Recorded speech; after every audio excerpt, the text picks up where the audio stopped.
আসসালামু আলাইকুম। আজকে আপনাদেরকে নিয়ে আসলাম আমি হচ্ছে উত্তরা গণভবনে।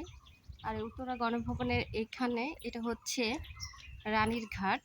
রানী এখানে গোসল করে। আপনাদের ব্যাক ক্যামেরা দিয়ে দেখাচ্ছি জিনিসটা। এই যে এটা হচ্ছে রানীর ঘাট। রানী এখানে গোসল করতেন।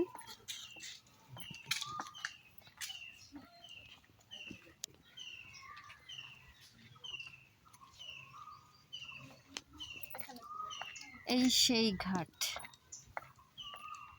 যেই ঘাটে বসে রানী গোসল করতেন।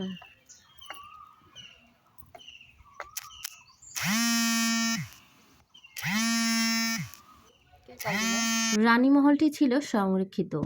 তো হঠাৎ করেই আমরা দেখতে পেলাম এটা খোলা, কিন্তু আসলে খোলা ছিল না।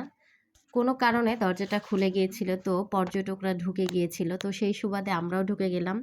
তো আলহামদুলিল্লাহ দেখতে পেলাম খুবই সুন্দর সুন্দর কিছু দৃশ্য, ফুলের গাছ এবং সামনের কারুকার্যগুলো দেখলাম ভীষণ সুন্দর। তো যাই হোক, আমরা কয়েকজন দেখতে দেখতে এই মুহূর্তে চলে আসলো প্রহরী, এসে বলল যে এটা আসলে সংরক্ষিত এলাকা, এখানে ঘোরা যাবে না। তারপরেও আমরা তিনজনই মা ছেলে কিছুটা হলেও সময় সেখানে কাটালাম এবং ভীষণ ভালো লাগলো।